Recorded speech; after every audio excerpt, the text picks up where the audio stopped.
Hi everyone, and welcome to the revision webinar for Module 1 on the principles of risk and risk management. I'm Sally Starr, your module coach for Module 1, and hopefully you all watched the introductory and mid-programme webinars that were delivered earlier in the year. And during these we looked at an overview of the course, we discussed some studying tips, and we explored some of the course content. If you didn't manage to catch these, they are available to you online in the study area, and I'd also recommend having a look at these after the session if you haven't already watched them, because they will also help you with your revision. So I hope you're all getting on well with your studies, especially with everything that's going on in the world. I hope you're all staying really safe and well.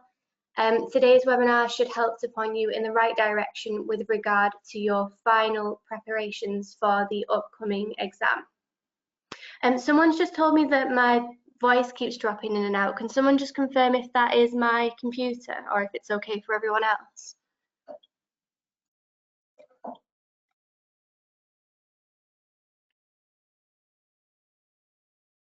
Right, okay, it seems to be okay for everyone else, so it must be just a problem for that one person, sorry, but it seems fine for everyone else. Okay, so in terms of questions, as we go, I will try and answer your questions, but due to the number of people in attendance, it can be quite difficult to keep up with them. So I will leave aside for a few minutes for a Q&A session at the end. And as we've done for previous webinars, I'll also send a Q&A document out after the session. I'm happy to take questions on course content, revision techniques, studying tips, things of that nature. But if you do have any questions regarding the more practical aspects of the exam, so things like locations, deferrals, documentation needed, please direct these to student services. I know lots of you probably will have questions on the exams surrounding COVID, so I will reiterate the message that was sent out by the IRM earlier in the week. Exams are still scheduled to go ahead as planned in the UK. They're currently classed as essential travel, but the IRM are monitoring the situation closely and will communicate with students if anything changes. If you're outside of the UK and you do have some concerns, please contact exams@theirm.org and someone will be able to help you with your query. Okay, can I just check that the slide has changed for everyone? Okay, perfect, thank you. Okay, so in terms of the agenda for today's webinar, we won't be focusing on course content in this session because we did this in the induction and mid-programme webinars. Instead, we're going to concentrate on the exam itself and how best to prepare for it. So over the course of the next 45 minutes or so, we'll be looking at the following areas. We'll firstly take a look at the format of the exam and the types of questions that you'll be asked. You should already be very familiar with them by now, but we will also take a quick look at the different learning materials that you should be using in order to make your revision as effective as possible. We'll then move on to look at a range of revision tools and techniques that you might find useful, which will include a detailed look at the specimen paper. And then finally, we'll end the webinar by talking a bit about revision planning and how best to manage your time before the exam. So to start, I'll just take you through the format of the paper and I'll also provide some tips for sitting the exam. So we discussed during the webinar earlier in the year that it's really important that you familiarise yourself with the format of the exam well in advance so that you know exactly what you're expecting on the day. Familiarising yourself with the types of questions that you're going to be asked will also help to point your revision planning in the right direction because you'll be able to focus on the right areas. So the exam will be 90 minutes long and you'll be required to answer 60 questions, and all of these questions will be multiple choice. So you'll be asked to select the most suitable option, select from the most suitable option or options provided. And remember that there is only one correct answer for each question. So as you can see from the screenshot of the specimen paper on the right hand side of the screen, the multiple choice questions that you'll come across in the exam will typically ask you to select one answer from 3 options typically. One of these answers will be correct, and the other 2 will tend to be distractor answers, which are wrong, but might look as though they're nearly correct. So you need to make sure that you take the time to read the questions and consider all the answers very carefully. So take care not to jump to any conclusions too quickly, and that's a really important thing for this exam. If you are unsure of an answer, don't just give up. Eliminate any options that you know are incorrect and then select between the remaining options. If you're finding a question particularly difficult, make a note to come back to it later.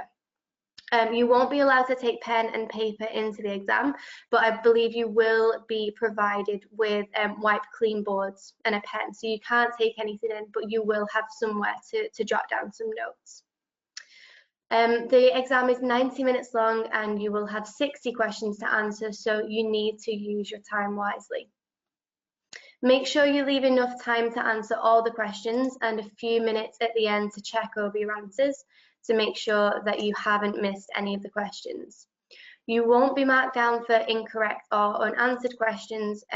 Remember that there is no negative marking for this exam, so you might as well have a go even if you are unsure of one of the answers. So I'll now briefly touch on the types of questions that you will come across in the exam, but we'll look at these in much more detail later on when we go through the specimen paper. So there's 4 main types of questions that you'll be asked, and these are statement and answer questions.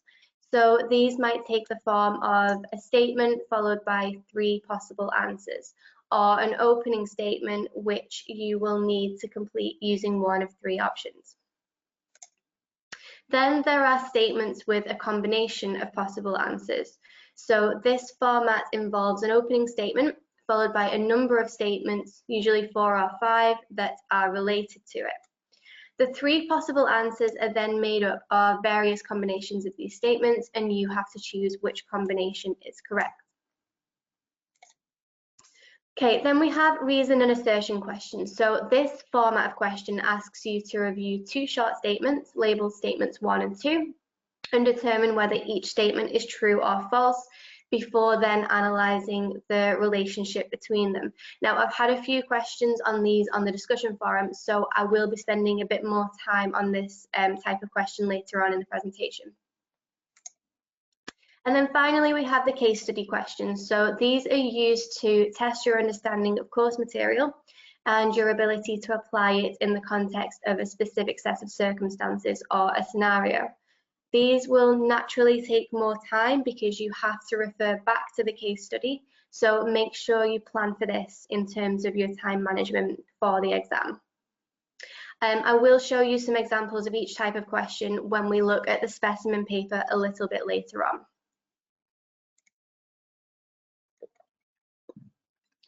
Okay, so before we start to look at revision tips, I just wanted to remind you of the main learning materials that you should be using ahead of the exam. So I would say that the most important resource you have available to you is your module study guide. And this should really be your starting point in terms of directing your revision, because it's a really useful step-by-step document which takes you through the units in a very logical manner and directs you to all the relevant reading.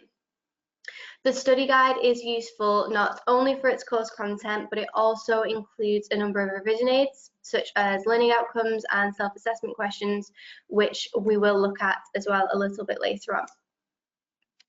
The next learning material that you will need is your core textbook, Fundamentals of Risk Management, written by Paul Hopkin. Hopefully you're all very familiar with this book by now, because this really is the key piece of literature that underpins the module. But for the exam, you will also be required to familiarise yourself with a number of essential reading materials. Do note that these are called essential reading and they must be read alongside the core textbook. And a list of the essential reading materials can be found in the study area and on page 12 of the study guide. And then another resource that you have available to you is the student handbook. So while this document doesn't actually include any course content. What it does do is provide you with a really great deal of very useful general information that might assist you with your revision. So it has things in there like tips for exam preparation and revision planning.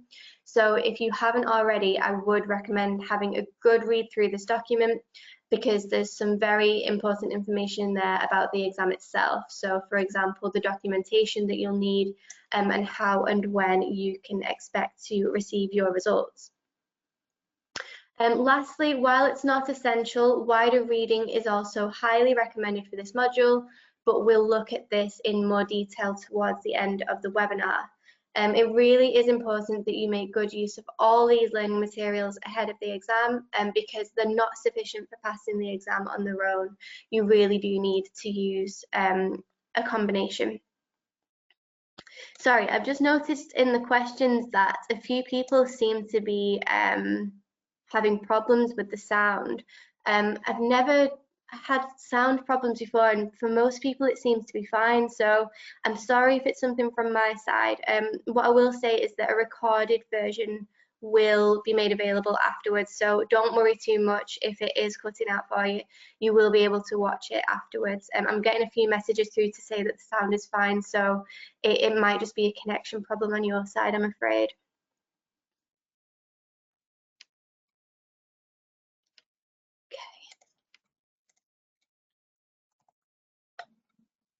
Okay, so I'll now take you through a range of revision tools and techniques that you might find useful in preparing for the exam.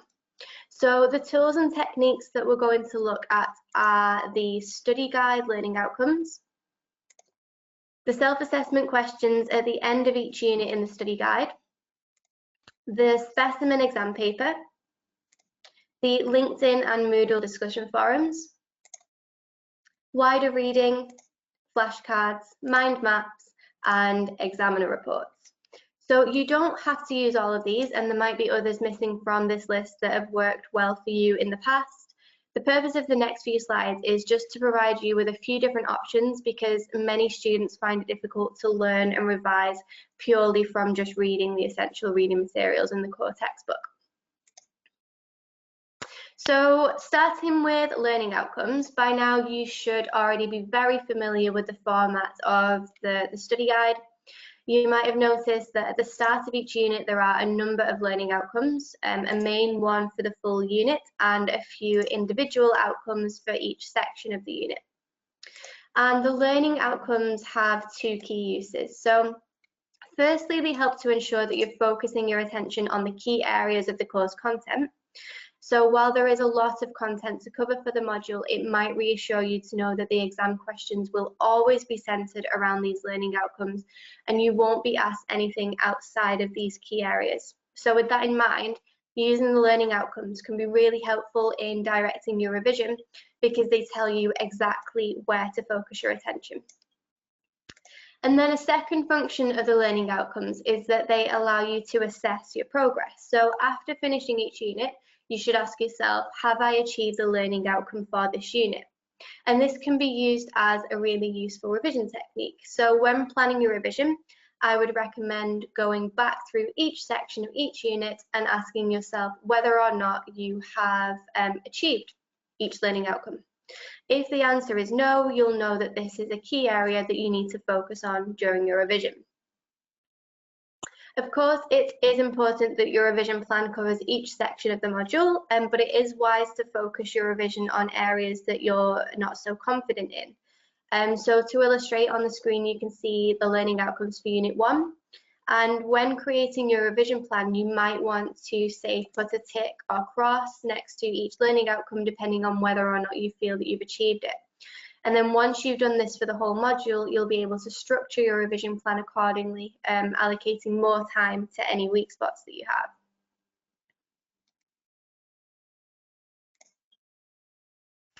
So another useful revision technique is to use the self-assessment questions in the module study guide. The self-assessment questions and answers can be found at the end of each unit and are in a similar format to the types of question that you'll come across in the exam. And while these self-assessment questions are designed to answer as you go along to check your understanding of the content, you can also go back over them once you've completed the reading as a useful exam technique, a useful revision technique, to recheck your understanding for that particular section.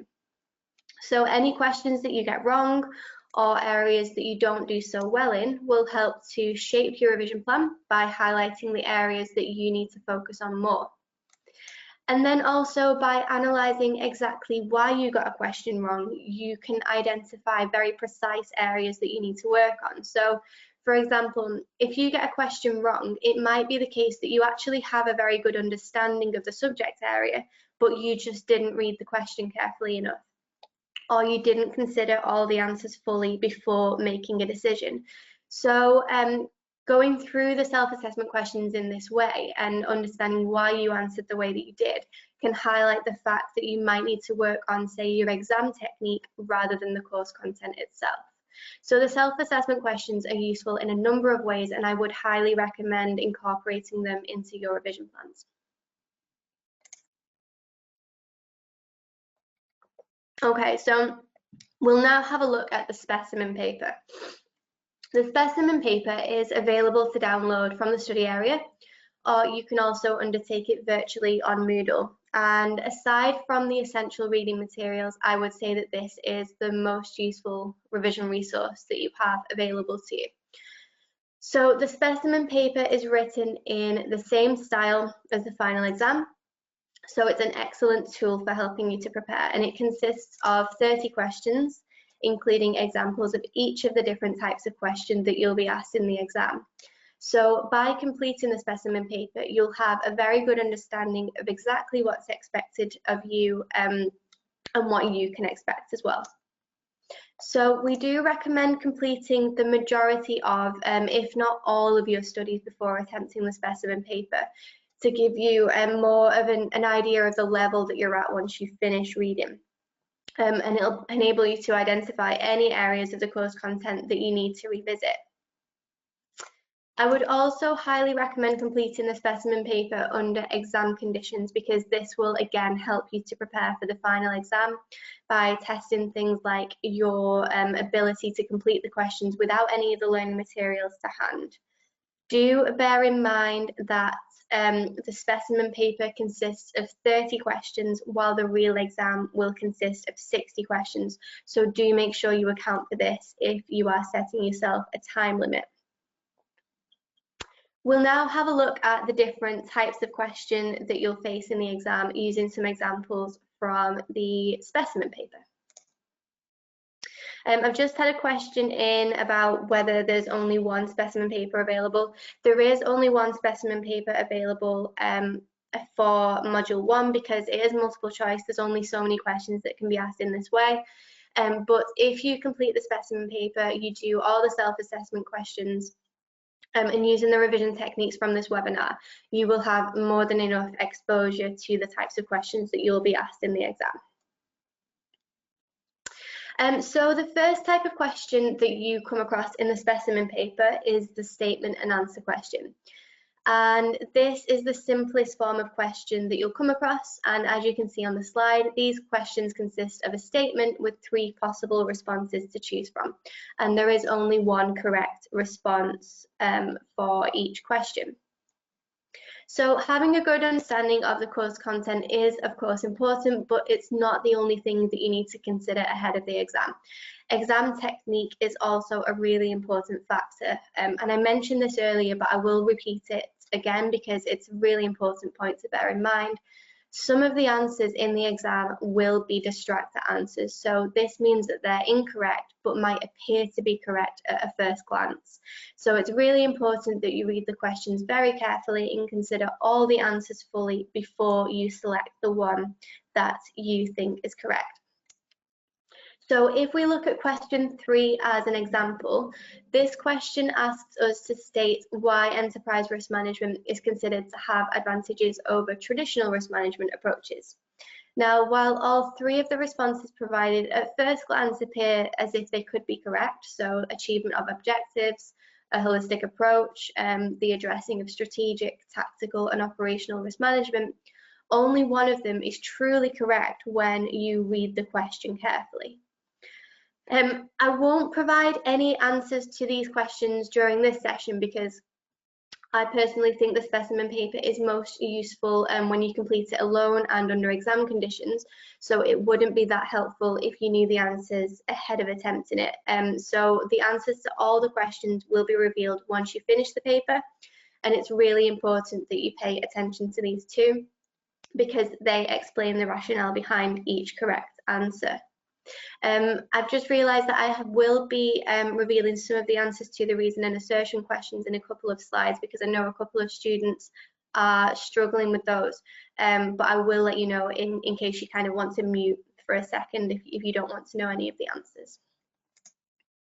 I'm getting quite a lot of questions in, but I'd like to make sure we get through all the content of the slides because we will have to finish about 5 to.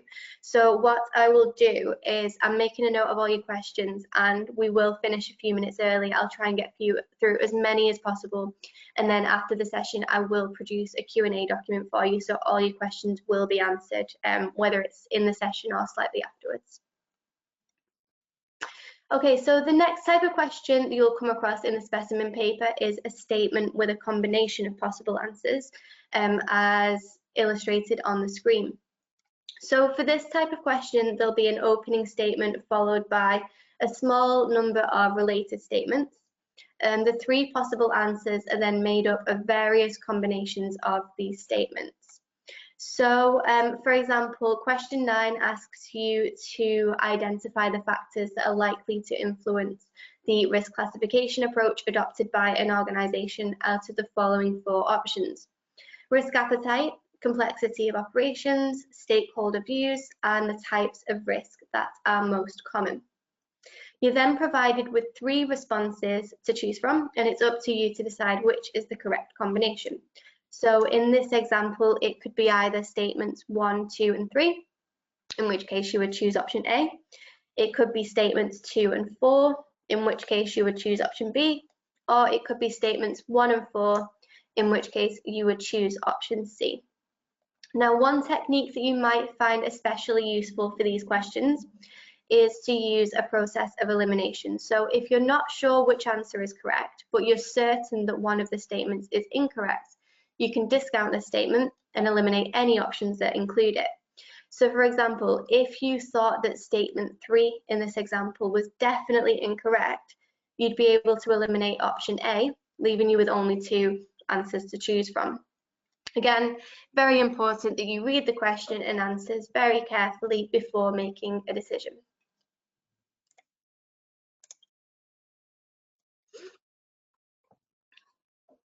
Okay, so another type of question that you'll come across in the specimen paper and in the final exam are reason and assertion questions. Now, this type of question asks you to review 2 short statements, labeled statement 1 and statement 2, and determine whether each statement is true or false. And then the question requires you to consider the relationship between the 2 statements. So with these questions, if you believe that both statements 1 and 2 are true, then you need to determine whether statement 2 correctly explains why statement 1 is true. So if you believe that both statements were true and that statement 2 correctly explains why statement 1 is true, you choose option A as your answer. However, if you believe that both statements are true but that statement 2 is not a correct explanation for statement 1, then you would choose option B. And then if you believe that only one of the statements is true or that neither are true, you would then choose options C, D, or E accordingly. So I know a number of you on the discussion forum have said that you're struggling with this type of question, which is common because the reason and assertion questions are much more complex than some of the other question types. So these questions are designed to check that students fully understand the reasoning behind and the relationships between the concepts, and that you haven't simply just memorized the course content. So it is normal to find these questions more difficult. So my tips for completing these questions successfully, it's in two parts really. So firstly, you need to read both statements separately and decide whether or not each is true or false, independent of the other statement. And this way you can eliminate some of the answer options already. Remember, you need to read the statements very carefully. Then you need to go on to consider the relationship between them, bearing in mind the answer options you have left. So, as I said earlier, I wouldn't usually reveal any of the answers from the specimen paper during the webinar, because I would always recommend attempting the paper under exam conditions. But because a few students have said that they're struggling with these questions, I do want to take you through a couple of examples from the paper. So if you don't want to know any of the answers, I would suggest you turn down your volume and return once you can see that we've moved on to the case study questions. You might be able to see the answer, you will be able to see the answers on the slide as well. So I would recommend just turning away for a minute or so if you don't want to see any of the answers. So if we take the example on this slide, we first need to decide if statement 1 is true or false. So statement 1 says that business continuity planning can be classified as a directive control. Now, a directive control is one which sets out predetermined actions and directions for people to follow in a set of predefined circumstances, which is exactly what business continuity planning does. So statement 1 is therefore true, meaning the answer must be A, B, or C, so we can discount answers D and E straight away. If we then move on to statement 2, this statement says business continuity planning is a technique used to control a low-level risk which has occurred. So hopefully you'll remember from the reading that business continuity planning is designed to help organizations get back on track after a major risk event, such as a fire or a flood. So statement 2 is therefore false, meaning that the answer has to be C, because statement 1 is true, but statement 2 is false. I'll take you through one more example. So in this example, statement 1 says that governmental organisations sometimes tolerate risks that are assessed as high impact. Again, hopefully you'll remember from the reading that this is in fact true, because sometimes governments have no choice but to tolerate these risks. For example, if they have to do so to comply with legislation or regulation, or if they have to provide a service to the public, even though there could be a high impact if the risk materializes. So we can therefore discount answers D and E because we know that statement 1 is true. So moving on to statement 2, this statement says that governmental organisations tolerate risks that are a regulatory requirement, which is true because they have no choice. So we can therefore discount option C, leaving us with only 2 options. Now, if we examine the relationship between the 2 statements, it is true that governments sometimes tolerate risks that are assessed as high impact because they are a regulatory requirement that they cannot avoid. So the answer therefore has to be A, because statement 2 is a correct explanation and example of why statement 1 is true. So hopefully you now feel more comfortable with this type of question and feel ready to have a go at the other examples on the specimen paper. But if anyone would like to talk through these questions more, then do let me know at the end of the session or on the discussion forum, and we'll go through them in a bit more detail. Okay, so the final question type you'll come across in the specimen paper is the case study question. And this is used to test your understanding of the course material and your ability to apply it to a given scenario. You'll notice that the specimen paper includes 2 case study, questions and 8 associated multiple choice questions, but in the real exam there will be 4 case studies, so twice the amount to read and answer questions on. And as you can see from the screen, the scenarios that you'll have to read in order to answer the case study questions are considerably longer than the other question types. So it's really important to bear this in mind when organising your time in the exam. And as I said earlier, completing the specimen paper under exam conditions will help you to prepare for this. So I mentioned earlier that the answers to the specimen paper can be found at the end of the document, or if you are undertaking it online, they'll be revealed once you have submitted your answers. So I would highly recommend reading through the answer section because it provides you with a rationale for each correct answer, and sometimes also tells you why the other answers were incorrect. So I've covered them up here just so that you don't see the answers before attempting the paper, but they are available to you if you want them.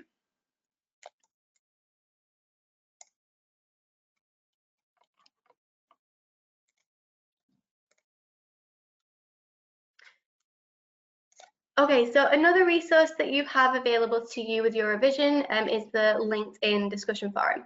Now, the discussion forum is the perfect place to explore risk in the real world by sharing your ideas and opinions and discussing your experiences with other students on the course.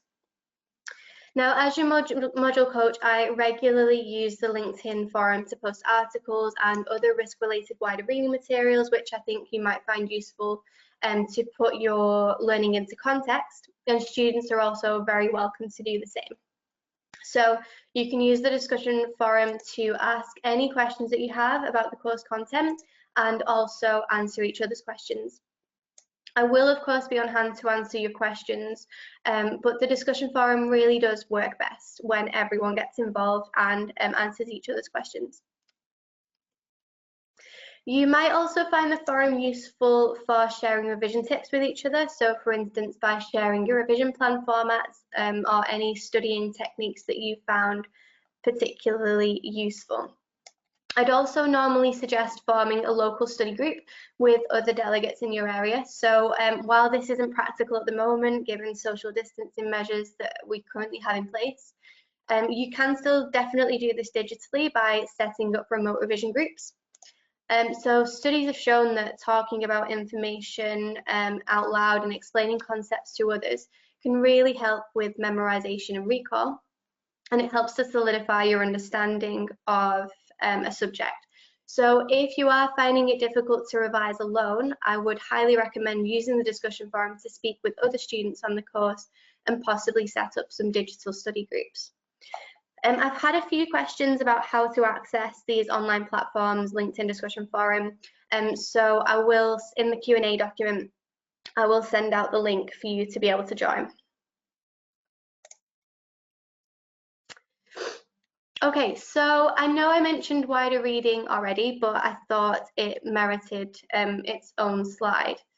Oh, sorry, I've just had one more question about LinkedIn. So someone's asking if LinkedIn is mandatory. It's definitely not mandatory. It's completely up to you if you want to join the discussion forum. I personally would highly recommend it. It gives you the chance to get to know other students, have a look at what everyone else is talking about, what everyone else is sharing, and if there's something that you're struggling with, it's probably the best platform to have those discussions. So I would highly recommend signing up if you haven't already. Okay, so back to wider reading. Obviously, the most important reading that you have to do for the course is the essential reading, and that should definitely be your main focus. But while it's not essential, I would highly recommend undertaking some wider reading as well, because this will really help you to broaden your knowledge and your overall grasp of risk in the real world. So do bear in mind that the exam isn't a memory test. You will be required to do more than simply just recall information. Some of the questions in the exam will be purely knowledge-based, so they might ask you to say match a definition to a source, but others will require you to really think about applying the principles of risk management in a practical scenario, so requiring you to apply your knowledge to a particular set of circumstances, in which case wider reading can be really useful to help you apply the concepts in the essential reading to real life circumstances. So when it comes to revision specifically, wider reading can also help you to gain a better understanding of any areas that you're particularly struggling with. So some of the concepts that you come across in the reading you might find difficult to grasp and fully understand straight away. So by undertaking some wider reading around the topic, you might find that the concepts become clearer by recognizing exactly how they work in practice. Bear in mind as well that wider reading isn't restricted to just textbooks and journals. There are a wide range of materials out there for you to choose from. So for example, if you're struggling to understand a concept from the textbook, maybe see if you can find a YouTube video on the subject instead, or have a look for LinkedIn articles on the topic. Though do please make sure that any wider reading materials are from a reliable source. There's also a wide range of useful content on the IRM website, so have a look there if you haven't already. Using a wider variety of materials will provide you with a wider range of knowledge and give you a deeper understanding of the topics and their application. So if we go back to the LinkedIn discussion forum, this is a really good place for you to share your useful wider reading materials that you found with other students, initiate discussions to talk about the materials and share your thoughts and experiences. So while it's not essential, if you do have the time, I would recommend doing some wider reading around the topics in Module 1.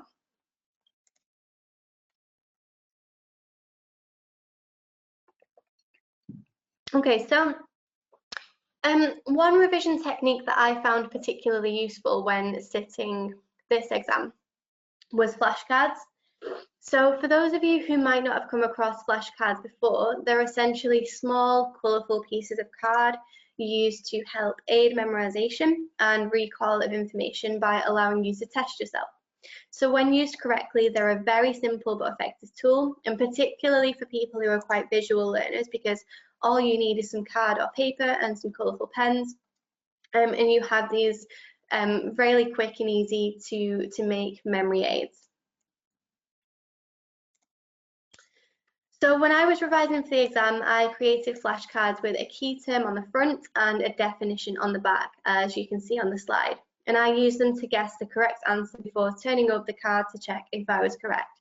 And as I got closer to the exam, I started to take out any cards that I consistently got right, so that I could just focus more on the areas that I was struggling with, meaning that by the time the exam came around, I could remember the definitions to all the key terms in the reading, and I had memorized the meanings behind all of the key acronyms.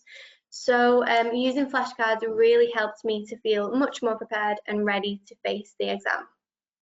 So I personally found this technique to be particularly useful for definitions and acronyms, but you might find other uses for them. If you're a visual learner, I would definitely recommend giving them a try, because I personally find them to be a really useful memory and recall tool. So as you progress through your revision, you might wish to create flashcards as you go whenever you come across a key concept, definition, acronym, so on. Okay, so mind maps are another useful revision tool which help you to form links and create associations between key concepts and terms. So mind maps are created by choosing a starting point, a focal point. So in this case, this is likely to be a key concept in risk management. And then you add several different branches to the starting point with related concepts and terms, and each branch should relate to a different idea, and you can keep expanding until you've added all the information that you need to. It also helps if you include visuals in your mind map, such as diagrams and doodles, so basically anything that could help to jog your memory and aid your recall when you're in the exam by thinking back to your mind map. So on the screen, you can see an example of a mind map that I created for Module 2 of the International Certificate, which admittedly is not the best example, it's very text heavy, but for those of you who might not have used mind maps before, it gives you a good idea of what a mind map could look like and how it works. And the most important thing is that it works for you. So for me, quite a lot of text is absolutely fine. For other people, they prefer very, very little text, lots of visuals, diagrams, doodles, etc. Again, mind maps are particularly useful for visual learners because linking all your ideas related to a single topic on paper means that you can identify trends and relationships at a glance, whilst also capturing those smaller details. So as with flashcards, mind maps are very simple to make, and all you will need for this revision technique is some card or paper and some colourful pens. Okay, I've had a few questions about the kind of grade boundaries for the exams. So the grade boundaries for the exams aren't predetermined. They do vary slightly from exam to exam to make sure that results are as fair as possible. So after the exam, the grade boundaries will be determined for this particular exam. So I'm afraid I can't give you kind of a definitive grade boundary. I've had a couple of questions as well on resitting and what happens if you fail. Can I please direct you to the student handbook, or if you contact student services, they'll be able to help you with those kind of more practical aspects of the exam. Okay, so moving on to examiner reports. Another really useful resource that you have available to you are the examiner reports from past papers, and these can be accessed via the study area. So an examiner report is produced after every exam, and it includes information such as the percentage of students who obtained merits and distinctions, and it also highlights areas in the exam that were answered particularly well and not so well. Now, these reports can be a very useful revision tool because they explain exactly what students could have done to gain more marks. And there are 10 of these reports, I think, currently available in the study area. So the summary that you can see on this slide was taken from the examiner's report produced after the June 2019 exam. And this report explained that in order to gain more marks, students should have covered the full syllabus and read the essential reading materials as well as the core text. They should have used the self-assessment questions in the study guide to test their understanding and knowledge of course content. Students could have used the specimen paper as a practice prior to the real exam, paying particular attention to the answers section. So once you've completed the paper and you have access to the answers, which as we discussed before, explains the rationale behind the correct and incorrect answers. And it finally said that students should have thought about the application of the information and principles in the reading material rather than just memorizing them. The report also indicates that students should have allocated more time to the case study questions in section C, and that more care should have been taken to read all the answer options carefully in section B. It also said that overall, candidates should have read questions more carefully in order to identify the best possible answer. So as you can see, the examiner reports contain some really useful tips that allow you to learn from past students' mistakes, so that you can avoid making them yourselves. So knowing the course content is obviously key to passing the exam, but this will only get you so far because exam technique and understanding exactly what's expected of you will really help you to enhance your chances of success and achieve those higher marks. So with that in mind, I would highly recommend reading all the examiner reports prior to the exam, and ideally before you attempt the specimen paper, so that you can identify specific areas that you need to concentrate on. So I've just had a question, someone's asking me whether I would recommend doing section C first to make sure that you get to spend enough time on it. It's completely up to you how you want to tackle the order of the questions. You can answer them in any order that you want. Some students prefer to get the quick ones over and done with. I think that's probably the way I prefer to do it.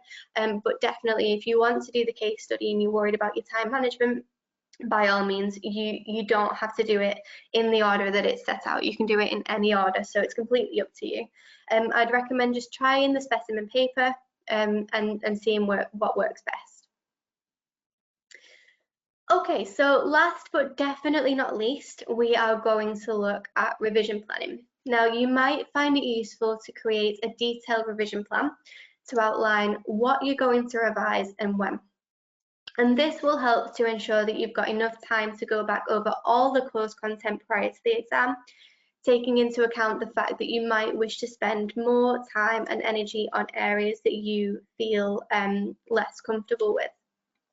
So having a revision plan will give you more structure in the final few weeks leading up to the exam, which can significantly help to reduce your stress levels because you'll feel more in control of your time and will feel much more prepared by the time the exam comes around. There is a revision planning template in the handbook, which you can see on the slide, and it includes space for you to write down the week number, the hours that you'll have available for revision that week, and the study unit you're going to cover, the associated reading materials that you'll use, and the learning activities that you will undertake as well. But if this format doesn't suit you, then please feel free to create your own. You might wish to share your plans with other students on the discussion forums as well for some inspiration.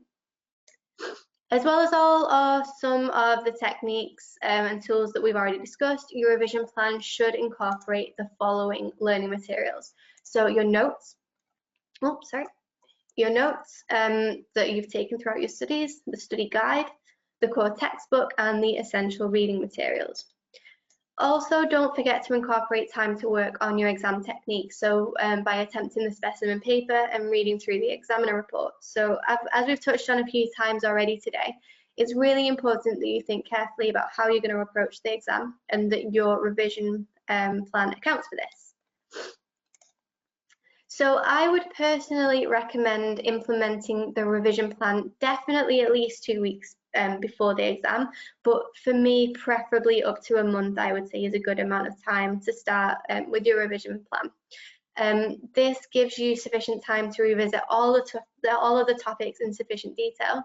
And also when going back over the topics, you might find that there are areas that you need to spend more time on, but you don't want to have to do this at the expense of another area. So I would say that planning really is key to making sure that this doesn't happen.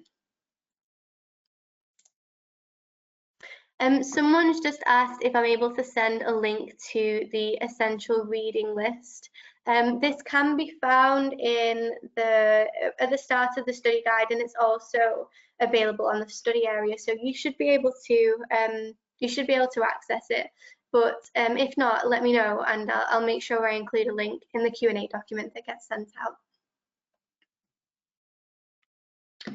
All right, so that brings us to the end of today's webinar. I really hope you found today's session useful and that you now feel more prepared to tackle your revision. I thought we could finish the webinar by just recapping on the most important points that we've covered to point you in the right direction as to the key areas and techniques that you might wish to focus on.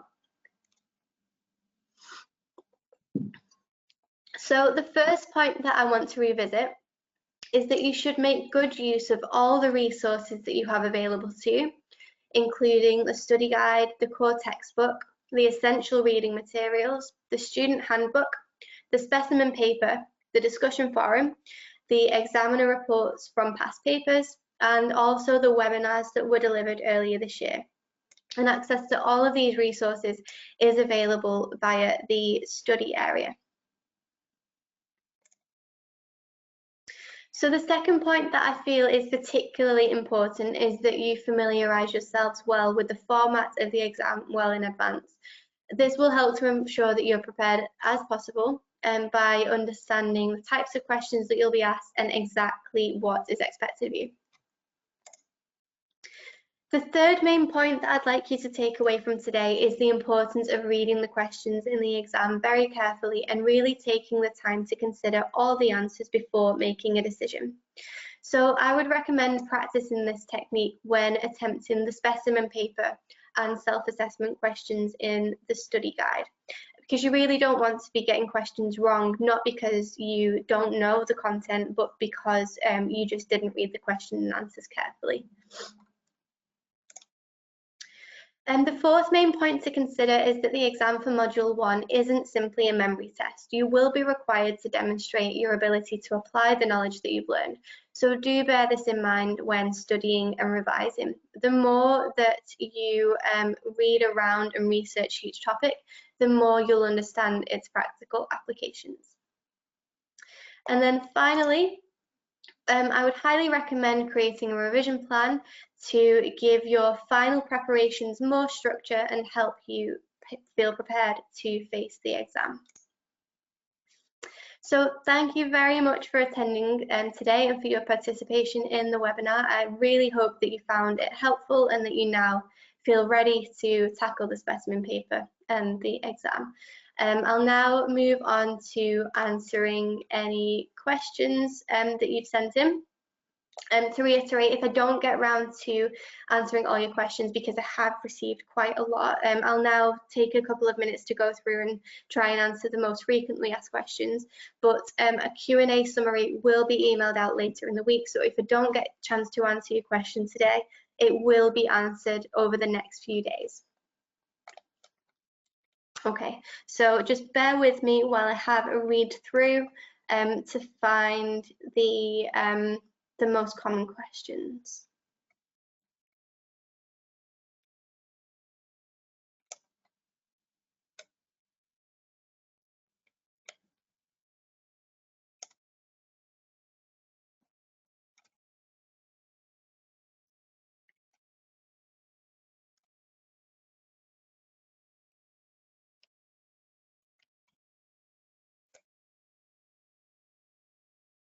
Okay, a lot of people tend to be asking exactly how long they should spend on revision, exactly when to start. So we've touched on this question already in the last slide when we looked at revision planning, but just to reiterate this, it completely depends on you and exactly how you prefer to study. So I personally would recommend implementing the revision plan a month before the exam.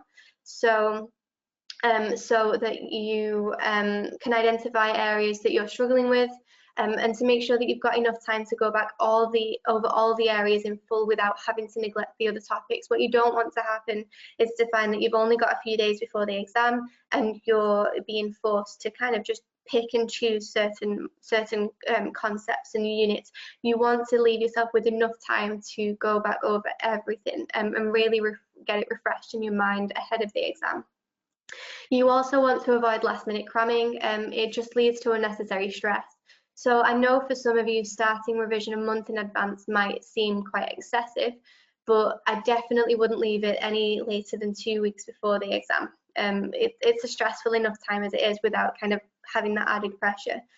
In terms of how much time within that period you spend revising is, again, it's completely dependent on you, your own preferences, your own commitments. So for me, when it comes to revision, little and often has always been the most effective method. But some of you might find that you prefer bigger chunks. You like to sit down for a good few hours and do it that way. The key for me really is to find a technique that works for you and then incorporate that into a plan. So there is no kind of one size fits all. A couple of people have asked whether the specimen paper should be attempted before or after revision. Again, it completely depends on you and what you want to get out of the specimen paper. So for some people, you might want to use the specimen paper to guide your revision. So especially maybe if you've got less time to spend on revision and maybe you can't go back over everything in full due to time constraints, you might want to attempt the specimen paper first to identify the areas that you really need to focus on. Other people might want to attempt it after revision to really check that you have covered everything again in enough detail. It completely depends what you want to get out of it. And what I would say though is if you do leave completing the specimen paper until after you've done your revision, you don't want it to be too close to the exam that you then no longer have any time to go back over kind of any questions that you struggled with. So all about balance really. Right, I'm afraid it's 5:02. There's a lot of questions that I haven't managed to answer, but another webinar is starting directly after this. So we will have to end it there. I will send that Q&A document out later in the week, so please don't worry if your question hasn't been answered because it will be. If you've got any questions that you think about after the session, please feel free to contact me via the discussion forum. And again, any questions that you have directly relating to kind of the practicalities of setting the exam, please contact exams@theirm.org. And then just to finish, I hope you all stay very safe and well, and I wish you the best of luck in your exams later in the year. So thank you very much for attending, and I will speak to you soon.